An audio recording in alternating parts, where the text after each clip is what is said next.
Hi, my name is Donna, and I love trees. Over the last year, I've gotten to tour some amazing gardens and some really spectacular trees. So I want to share those with you. So I made this mini-series of my top 10 favorite trees in no particular order. So come check them out with me as we go on this special episode of Over the Fence. Over the branches!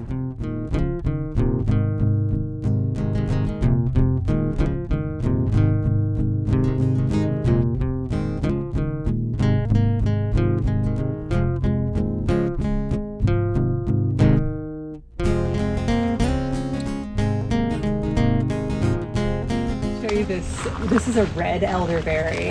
It's by far the biggest red elderberry I've seen in a garden or in the wild. And what's interesting to me is it started out as just this sad little twig in a 1-gallon pot. It was just this dinky, like, what's going to happen? And the first year, nothing happened.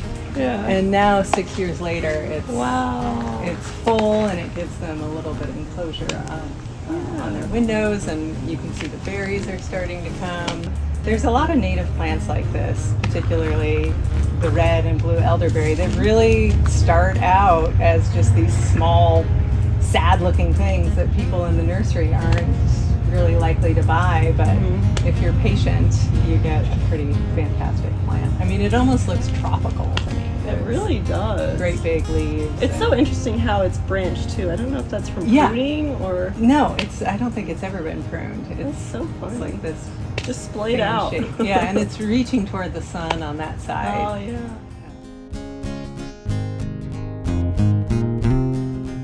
My neighbor that gave me the lilac gave me this, a little teeny just start, and it's this big beast now, and I've had it cut way back, and it's just like crazy. Is it as old as the lilac, I guess? Yeah, it's about that old. So it's about 15 years. I love that we have this punctuation point of, is it a cypress? Italian cypress, yep. Yeah, that is excellent. Yeah, a friend gave me that a few years ago, so I planted it. Another friend's tree. I'm telling you, I've got all these plants from friends.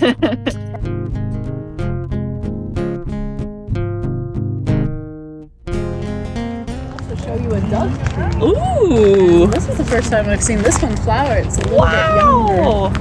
Sometimes people call them tissue trees, and they're similar to dogwoods in the way that they have the bracts that hang down, and the inside is the flower.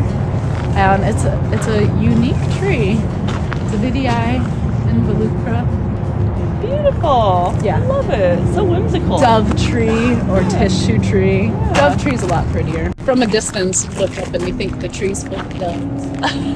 But then when you look down, you think it dropped a bunch of tissues.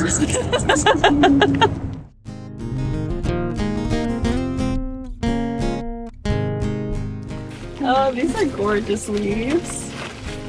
Yeah, and that's just witch hazel. Oh, really? This is the regular one, but I think it's the one that smells the best. Oh, Little yellow flowers, well, mainly orangey yellow. must be amazing in the winter. Oh, it's the whole garden smells like it, and it's such a fresh scent. I love it.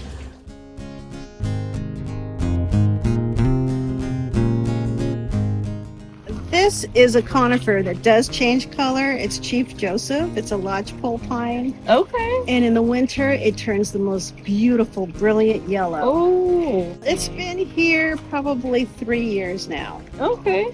It's very dramatic in the winter. It's bright, bright yellow, really bright. And then it slowly turns green in the summer and then goes back to yellow again as it cools. Yeah. Because this garden was installed in 2021. So it's going into its will be its third summer, I think. And it was quite a bit smaller when we planted it. So I think they grow quicker every year. Nice. It's always good to know which conifers grow quickly.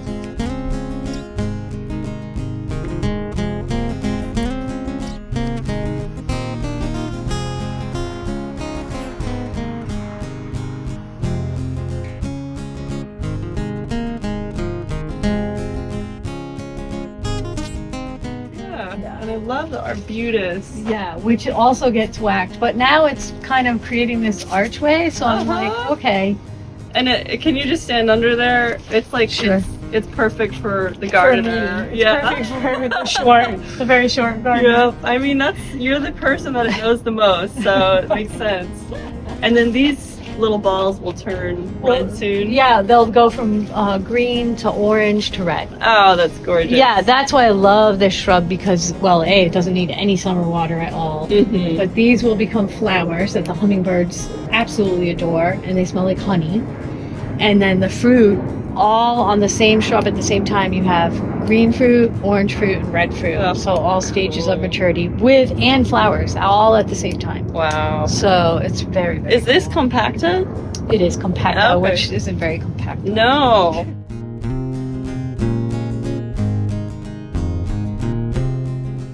Hardly ever see these here. This is Mountain Ash Pink Pagoda.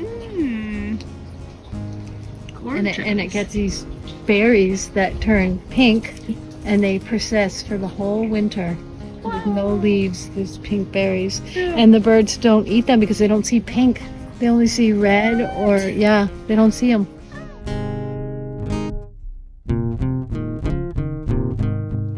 That slope dictated what kind of a garden it would be. Also, it gets a lot of southern exposure, so it was pretty hot during the day. Oh, okay. So, yeah, because of the slope and when the rocks were put in, there was obviously a lot of sharp drainage put in there.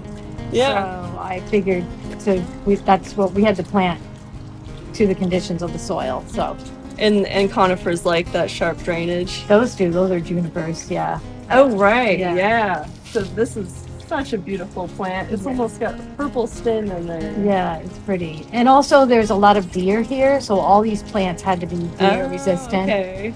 Yeah. So I see there's 3 junipers just kind of anchoring the garden. Yeah.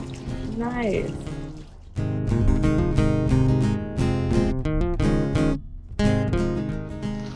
And that is a cool, actually, while I was on vacation, something happened to the top of it. It was much taller. But that's a very cool variegated Japanese red pine called Oculus draconis, which means dragon's eye. Okay. Because supposedly when you look at the tips of the branches straight on, they look like dragon's eyes. Oh, wow. Of course, I've never seen a dragon's eye, so I have no idea if it's true or not.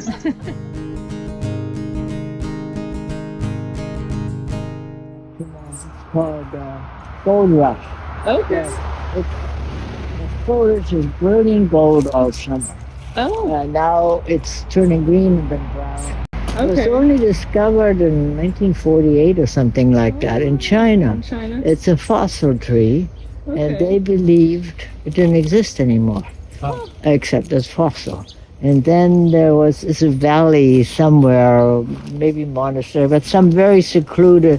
And in the 1940s, it was rediscovered. The green form. The gold form is probably from a twig that was golden, and then they grew it from that. But it's very new to cultivation, and is a great plant. It looks like it. And Now that's imagine this in brilliant gold. 23 years old. Wow. That's Oh yeah.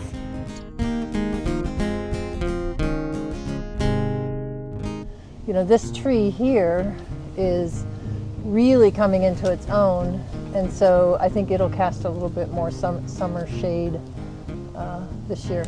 Oh. So maybe we'll be out here longer. Or make some decisions if you're missing your sunny spot. No, this tree, nothing's gonna ever. Is this one of your favorites? Oh yeah. Yeah. I mean, that's a Stewartia pseudocamellia. The reason I love that tree is that it really doesn't have a bad time, right? So it's a 4-season tree.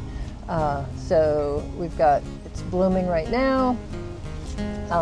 It has that gorgeous bark that looks wonderful year-round, that exfoliating bark. Yeah. And a fantastic fall color. Wow. It's just a great all-season tree. And then this is really cool. This is a pseudocamellia, Japanese Stewartia. Oh. And all of these little things that you see, they were white camellia-like flowers. Wow. And it flowers for a really long time. That's why some of the pods are dried and some of them are still green, because it flowers for almost 2 months.